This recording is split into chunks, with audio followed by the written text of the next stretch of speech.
Hey y'all, what's up? What's going on? Welcome back to my channel. For today's video, we are doing 7-minute makeup for work. I wanted to go with the number 7 because it takes me longer than 5 minutes, but it's not quite 10 minutes. So this is for that morning when you're just on a mad dash. You gotta get ready for work. You gotta put on a little bit of something. I do understand that everybody has different careers. So what I'm allowed to do at work might not work for you. I'm a hairstylist and makeup artist. I work in a salon, so literally anything goes for me. I can put on whatever I want, but on days when I just want to try to get out the door, this is what I do. So please keep in mind, tweak it, do what works for you. I understand everyone might not want to wear a bold, deep nude lip to work. Totally cool. Just do what works for you. So let's go ahead and jump into the tutorial.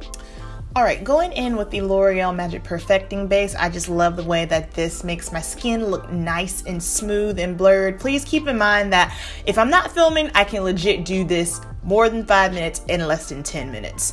I'm going in with concealer. Y'all know my little hack, skip foundation altogether. I will conceal up under my eyes using the Kat Von D Lock-It Concealer in shade D35 because y'all recommend that I go a touch lighter, so that's what I did. Thoroughly enjoying the way that this looks. Taking a Real Technique sponge and making sure to blend thoroughly. I'm really starting to become a little bit irritated with beauty blenders and sponges. I don't know, they just don't stand up that well anymore. Now I'm going to take Kat Von D Lock-It Cream Concealer in shade D37. I'm using this shade to just spot conceal because I do have a few hyperpigmentation spots that are on my cheeks from some previous acne scarring. So using that same sponge again just to make sure that I'm blending everything out nicely so that way we have a nice seamless blend.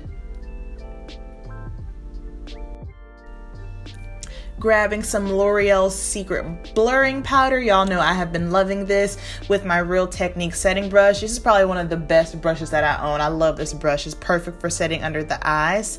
Now with an obnoxious brush. This is the IT Cosmetics powder brush, the jumbo powder brush, and I'm using my Mercier in Deep, the translucent deep powder, to set the rest of my face to help keep down the oils. And since I'm looking all flat, we definitely got to go in with some bronzer. I'm taking my Morphe Brontour, hands down, the best bronzer ever. You can forget the CoverGirl Queen Ebony bronzer. I know that was a cult favorite for a hot minute. You can forget the Shea Moisture bronzer. This bronzer is where it's at. I love it.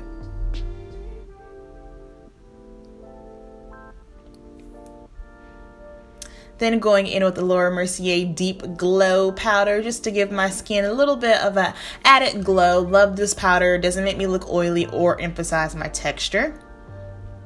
Brow. So I purposely did not do any jump cuts, no edits. I let the brow portion, well, one brow go all the way through because I want to show you guys how quickly I can go with my brows. I know a lot of people tend to spend a lot of time on their brows.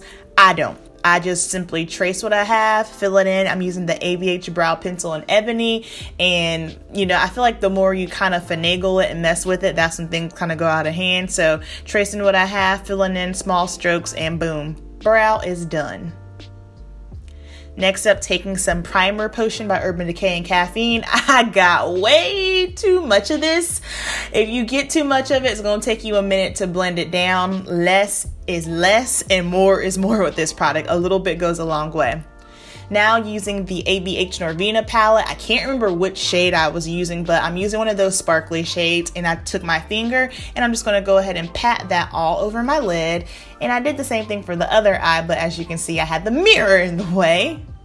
And then last step for the eyeshadow, taking a MAC 224 brush, and I'm just going to take the shade Eccentric in there, and we are just going to go ahead and blend that into the crease. That way I have some dimension and depth in my eye, and it's not just like bang, shimmer, like the shimmer has something to bounce off of. And I love doing this. A lot of the times I'll just take like a shimmer tone, some bronzer, a shimmer, and a brown tone, and just keep it moving. It's super, super easy, and it looks great.